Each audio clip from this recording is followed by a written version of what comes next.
seguir aqui na reflexão. A segunda carta de Timóteo é uma carta muito especial. Uma carta que tem um caráter de despedida. Paulo, ele está preso, né? É a última carta que ele vai escrever, ele está beirando a morte, o martírio, e ele escreve essa carta para o seu filho na fé. Ele escreve essa carta para um jovem que estava num processo meio de sucessão também ministerial.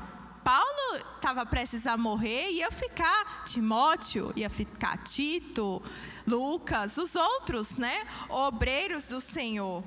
Então, um jovem enviado à igreja de Éfeso para combater heresias, combater falsos mestres, mas também para fortalecer os irmãos na fé, para fortalecer a liderança.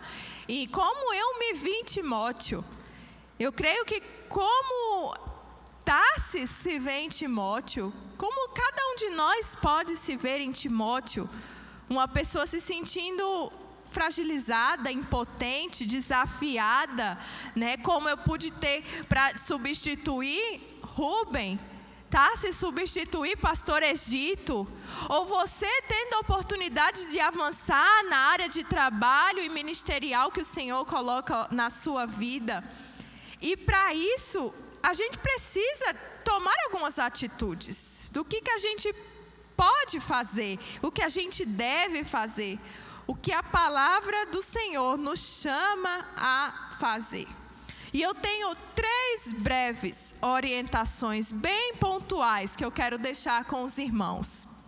A primeira que Paulo nos ensina, 2 Timóteo capítulo 2, verso 1 e 2. E aí eu quero deixar essa atitude na sua vida. Ensine o que você sabe para a gente que quer aprender. Ensine o que você sabe para a gente que quer aprender. 2 Timóteo capítulo 2, verso 1 e 2 diz assim: meu filho, seja forte por meio da graça que há em Cristo Jesus. Você me ouviu ensinar verdades confirmadas por muitas testemunhas confiáveis. Agora, ensine-as a pessoas de confiança que possam transmiti-las a outras. O treinamento de Timóteo foi bem intenso. Não foi no seminário Betel, nem no seminário Juvep, mas foi com a sua mãe, foi com a sua avó, que ensinaram a fé, que ensinaram a doutrina, que ensinaram a piedade. Não foi com a Juvep ou Betel, mas foi na prática com Paulo no dia a dia, nas práticas de sofrimento, de evangelização, de plantio de igreja. Ele aprendeu de homens fiéis sobre a sã doutrina. E agora ele tinha a responsabilidade, como eu e você temos a responsabilidade, de ensinar a outros que querem aprender. Então, ensine o que você sabe.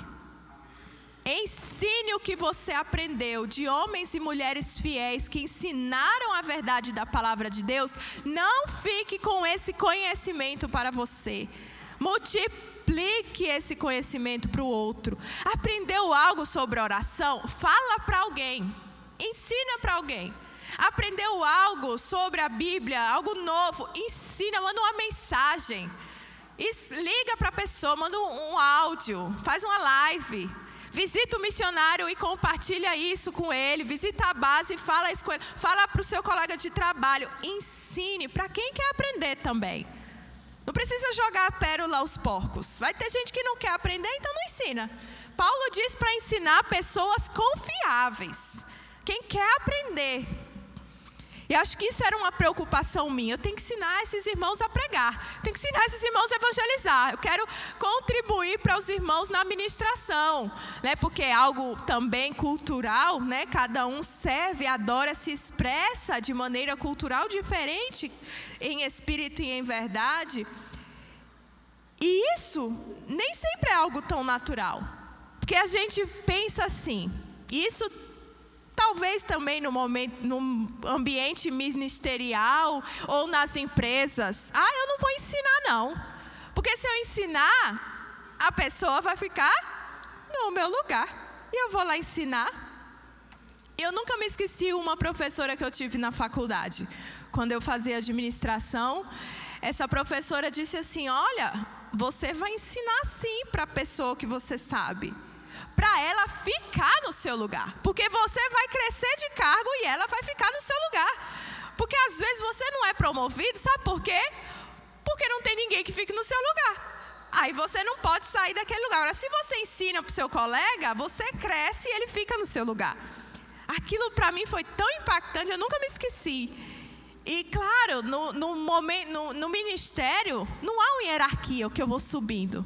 Na verdade, a gente vai descendo, né? Em serviço, em humildade. Mas o missionário, e quem faz discípulo, e não é só o missionário que faz discípulo, se você faz discípulo de Jesus, você quer realmente que ele saiba tudo que você já aprendeu de Jesus, para que ele avance e você possa avançar e quem sabe ir discipular outro. Enquanto você terminou aqui o trabalho, e que não termina, né? O trabalho discipulado é só na glória, né? Eu preciso aprender ainda, mas entende que vai ser um processo e quanto mais você ensina, inclusive, você aprende mais. Eu ensinando os irmãos a pregar, me expondo, dizendo: irmãos, olha, tem esse macete assim, olha, às vezes, lembra quando eu faço isso? É porque eu estou pensando isso. Se exponha. Olha, eu errei, irmãos, era assim, isso no treinamento, né, de pregação. Eu errei, eu fiz assim, mas era para fazer assim. Mostrar também, porque a gente aprende com os erros dos outros. Então ensine o que você sabe para a gente que quer aprender. Saia daqui com esse desejo no coração, tanto na parte da palavra de Deus, nas suas experiências com Deus, mas também habilidades naturais. Sabe, não seja aquela cozinheira que diz assim: essa receita eu não digo não, porque é segredo de família. Para com isso. Ensina o que você sabe. Multiplique o conhecimento, como Paulo disse, como um aroma do bom perfume. É o conhecimento de Deus. Fale para as pessoas sobre o que você está aprendendo do Senhor. Para pessoas que querem aprender. Segunda atitude: seja disciplinado com as suas responsabilidades. Versículo 3, 2 de Timóteo, capítulo 2, verso 3, diz assim: suporte comigo o sofrimento como bom soldado de Cristo Jesus. Nenhum soldado se deixa envolver em assuntos da vida civil, pois, se o fizer, não poderia agradar o oficial que o alistou. O atleta não conquista o prêmio se não seguir as regras. E o lavrador que trabalha arduamente deve ser o primeiro a colher o fruto de seu esforço. Pense no que estou lhe dizendo.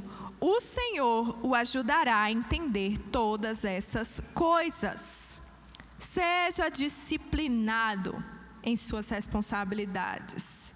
A nossa geração, ela tenta se privar completamente do desconforto, do sofrimento, da pressão. A gente está fazendo de tudo para ir para o lugar mais fácil, caminho mais fácil, que é mais rápido e confortável. E Paulo está ensinando completamente diferente. Ele está chamando Timóteo a enfrentar o sofrimento e suportar o sofrimento, a viver algo que é natural da vida humana: sofrer. E suportar como um soldado. Ele via soldados por todo lado, né? E eu via também soldados por todo lado, porque Latacunga é uma cidade militar, por onde você virava tinha um homem do exército, pronto para a guerra, pronto para a batalha, firme para sofrer o que precisava sofrer. E é assim que tem que ser a nossa disciplina. Paulo, para nos ensinar sobre essa vida regrada e disciplinada, ele traz 3 exemplos, 3 ilustrações. A primeira, do bom soldado. O bom soldado que é focado na sua responsabilidade, que não se distrai com o que não é sua responsabilidade. Não se distrai. A vida civil era responsabilidade de quem? Do civil. Então ele não ia se meter com a vida civil. A responsabilidade dele era a vida militar. Então o bom soldado, ele está focado na sua responsabilidade. Não é que a vida civil não importa. Claro que importa. Mas não é minha responsabilidade. Eu estou focado em agradar quem me alistou aqui, nessa função, nessas responsabilidades. O militar, ele não pode, o soldado, ele não pode estar na frente de todas as batalhas. Ele tem que escolher a batalha, ou na verdade ele é posto, né, naquela frente de batalha. E é assim que a gente tem que ser responsável e disciplinado na nossa responsabilidade, no que está na nossa mão, o que está ao nosso entorno familiar, ministerial, de trabalho. Isso aqui é minha responsabilidade. Então é aqui que eu vou ser disciplinado para poder agradar ao meu Senhor. Segunda ilustração, para nos ensinar qual é a disciplina que ele espera de nós, ele fala do atleta. Claro que o atleta é um exemplo de disciplina. Mas aqui ele nem vai falar da disciplina da carreira, de exercício, de alimentação, que a gente sabe. Mas ele foca nas regras. O atleta segue as regras para poder ganhar o prêmio. Imagina se o atleta ele toma alguma substância proibida para uma Olimpíada, ele pode até ficar mais rápido. Ou talvez a sua performance melhorar, mas ele não vai ganhar o prêmio. Por quê? Porque ele está infringindo as regras. Há uma regra que ele precisa obedecer. E na vida cristã a gente tem regra também, irmãos. Nós fomos salvos pela graça de Deus, não vivemos debaixo da lei, porque agora Deus escreveu a lei não nas tábuas de pedra, mas no nosso coração. A lei agora não é algo externo a nós e impossível a nós. Ela foi escrita pelo dedo de Deus em nós para nos dar a possibilidade e o poder do Espírito Santo para cumprir a regra, para cumprir o mandamento, para ser semelhante a Jesus. Há uma regra. Não dá para ter unção sem oração. Não dá. Por quê? Porque a presença de Deus a gente busca em oração. Não dá para ter vida com Deus e conhecer a Deus sem estudar a Bíblia. Não tem como. Não tem como eu fazer discípulos de Jesus se eu não sou um discípulo de Jesus. Há regras a serem cumpridas. Se eu sou um atleta de Cristo, eu tenho que cumprir as regras, como é que está aqui nos mandamentos, no regulamento. E quanto mais eu aprendo desse regulamento, eu vou ser o melhor atleta, eu vou estar apto para esse jogo. Eu não sei nada de beisebol. Como é que eu vou chegar lá no campo de beisebol? Eu não sei nem para onde vai. O que é? Nunca entendi, por mais que eu vejo, não entendo nada, não sei da regra, eu não posso jogar. Então a gente está nesse jogo porque a gente também sabe da regra e a gente foi capacitado pelo Espírito Santo para seguir a regra. Natália falou semana passada também sobre isso. A pessoa quer a família estruturada, quer um casamento estruturado, mas não quer perdoar, mas não quer amar, mas não quer se sacrificar. Não dá certo. Por quê? Porque tem uma regra para seguir. A pessoa quer emagrecer, mas não quer fazer dieta, não quer fechar a boca, não quer se disciplinar no exercício. Não tem como, só Natália, que foi privilegiada de Jesus, que emagrece sem fazer nada disso. Mas mortal como eu tem que ralar, tem que seguir a regra. Não é? Tem que seguir a regra, irmãos. Disciplina é seguir regra também. É seguir o mandamento de Jesus. E aí a terceira ilustração da disciplina é o lavrador. E quando Paulo vai falar do lavrador, ele fala algo maravilhoso. Ele vai dizer que o lavrador recebe o fruto primeiro. Ele fala que o disciplinado na vida vai ter recompensa.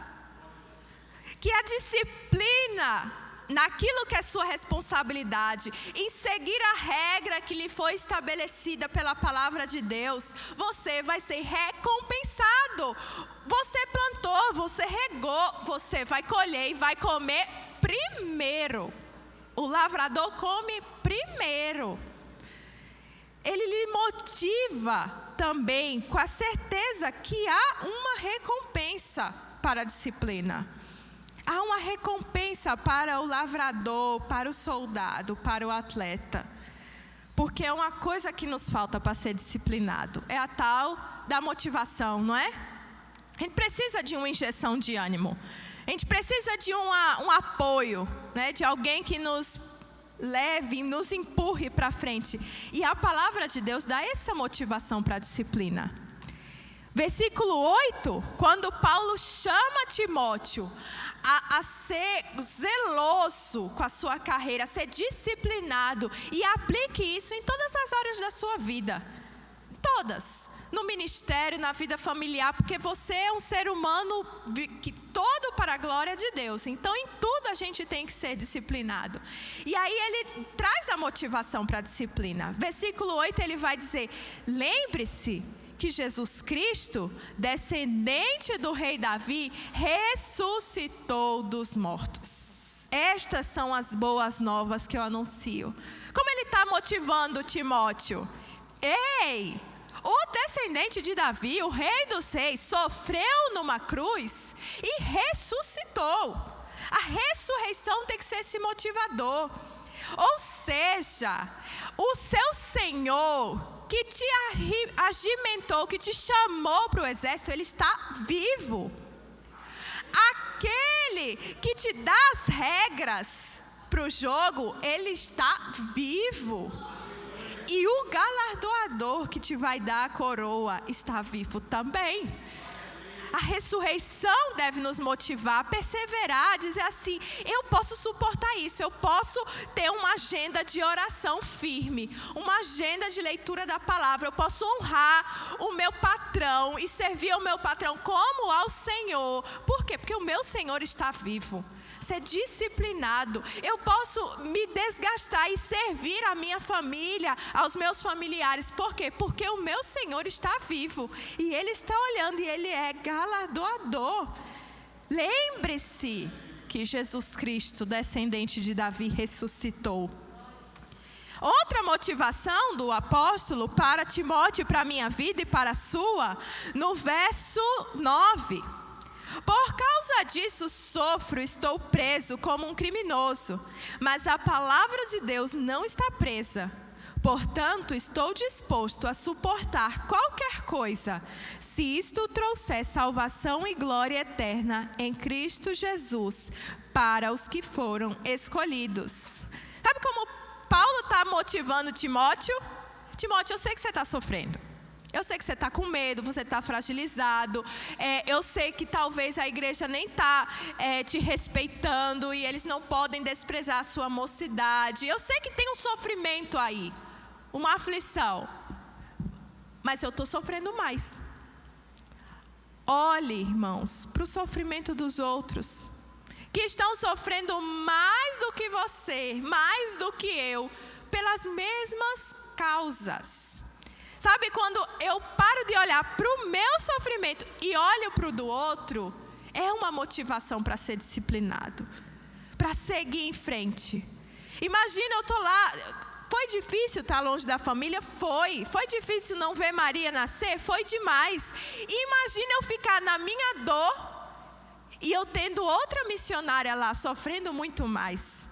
Sofrendo o luto de um pai longe, sofrendo o nascimento de uma filha, tendo um outro bebê. É a gente sair da nossa dor, porque na verdade a nossa dor não está no top 2 não, top 3, top 5. Tem gente que sofre mais do que você e eu.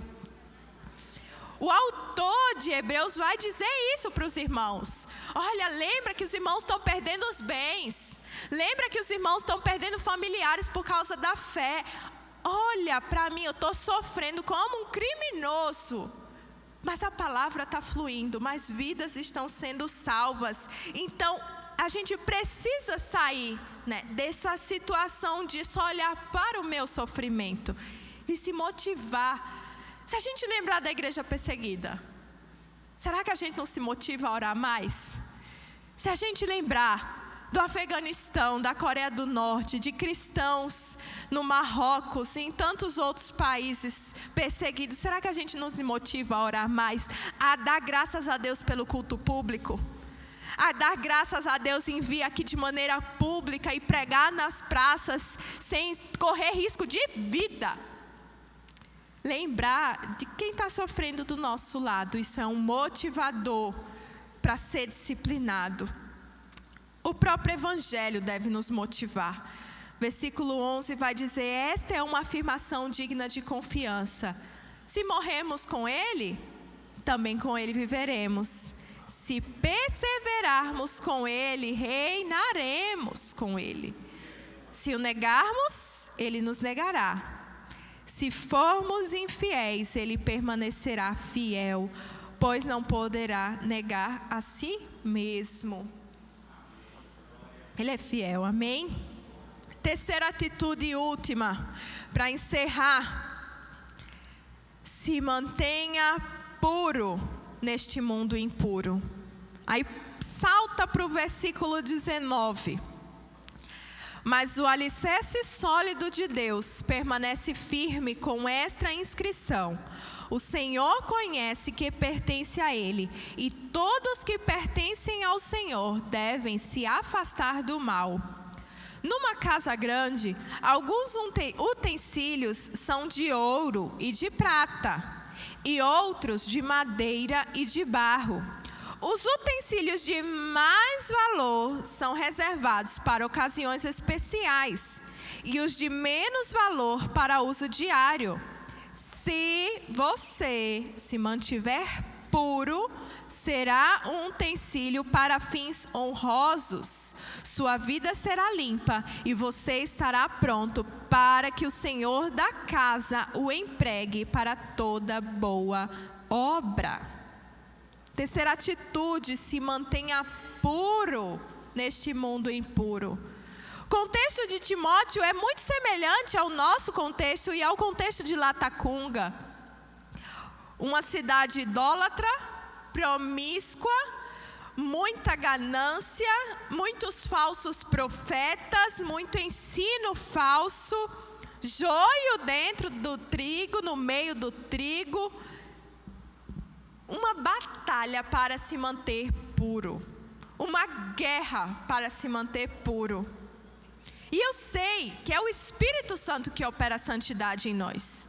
É o poder do Espírito Santo operando essa santidade, nos convencendo do pecado, nos conduzindo a entender a palavra do Senhor. E nessa situação cabe a nós essa cooperação de se purificar, de se arrepender e decidir seguir as regras. De dizer: Senhor, não segui, me perdoa, agora eu vou seguir a regra. Agora eu vou escolher seguir ao Senhor. O Senhor já me chamou, já me escolheu, já me salvou. Agora eu vou me purificar. Agora eu vou escolher servir ao Senhor, porque Ele já me escolheu, Ele já me salvou para eu ser como Jesus.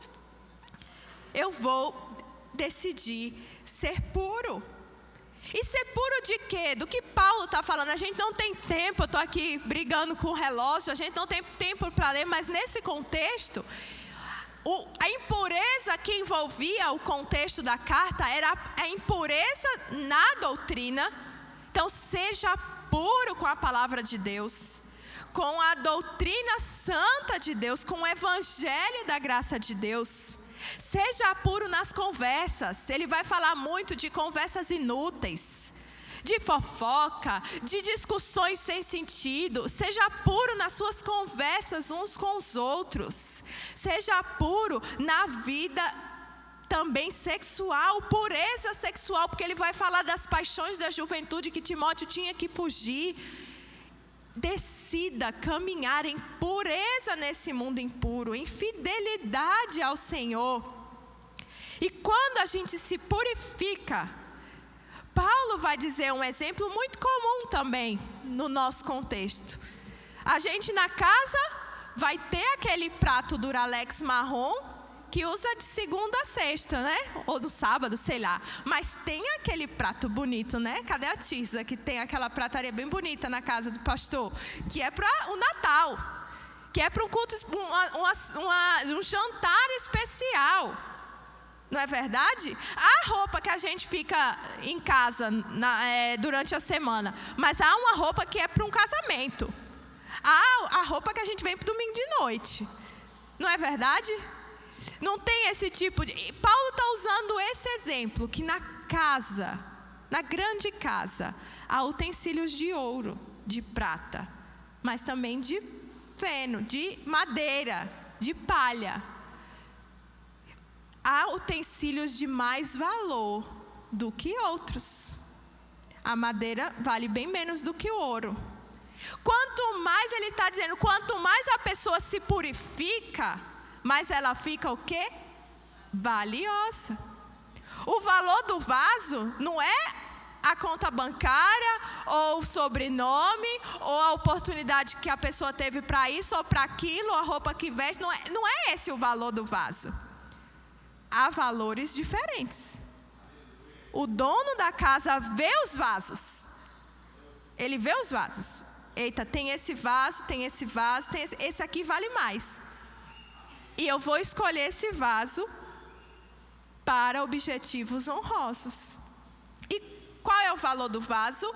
A purificação desse vaso. Quanto mais ele é purificado, quanto mais essa pessoa, porque ele diz, se você se mantiver puro, quanto mais há pureza na palavra de Deus e na doutrina, quanto mais há pureza nas nossas conversas uns com os outros, quanto mais pureza há na nossa vida como corpo de Cristo, como noiva do Senhor, a gente vai se tornando o vaso mais valioso. Mais valioso.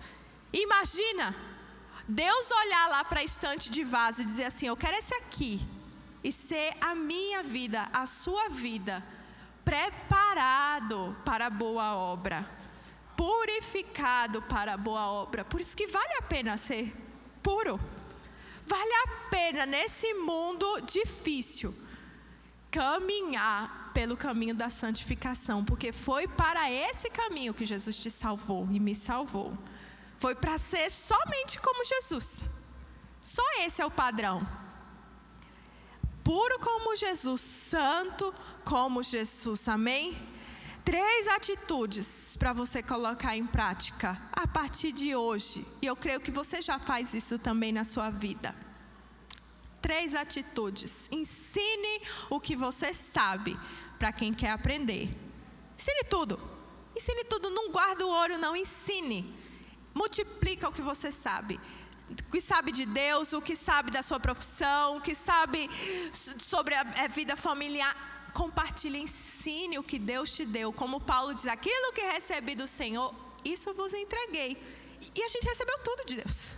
Então, ensine tudo para pessoas que queiram aprender. Seja disciplinado, como soldado, como atleta, como lavrador, porque há recompensa. E vamos decidir em nome de Jesus a ser puros nesse mundo impuro, amém? Para a gente ser esse vaso bem valioso, esse vaso bem precioso e escolhido por Senhor para as boas obras que Ele tem, até que Ele venha, amém? Vamos orar? Pai amado, obrigada, Senhor, pela Tua palavra. Obrigada, Senhor Jesus, porque eu sei que o Senhor nos encoraja com a Tua palavra, Senhor. Nos santifica com a Tua palavra, fortalece a nossa fé com a Tua palavra, santifica a Tua noiva, porque nós somos, Senhor. E queremos, em nome de Jesus, ser esse vaso de ouro na Tua estante, Jesus. Tem misericórdia. E eu sei que hoje essa purificação pode acontecer. Queremos nos colocar, Senhor Deus, arrependidos. Tu que conheces, Senhor, cada coração. Eu te clamo que essa purificação ela aconteça hoje. Que a gente possa sair daqui mais valioso, mais precioso aos seus olhos, como vasos mais preciosos para ti, por meio desse fogo purificador. por meio desse Espírito que nos convence do pecado, nos santifica, Senhor. Em nome de Jesus, nos ajuda nas disciplinas diárias, nas disciplinas, Senhor, que o Senhor coloca, nas responsabilidades que estão nas nossas mãos, em nome de Jesus. Nos dá, Senhor, discernimento e habilidade, Senhor, para compartilhar o que aprendemos do Senhor. Não nos deixe egoístas com o que aprendemos, com o que temos, mas queremos que esse bom perfume do Teu conhecimento se espalhe, Jesus. Assim que eu oro, agradecida em nome de Jesus. Amém. Graças a Deus. Amém.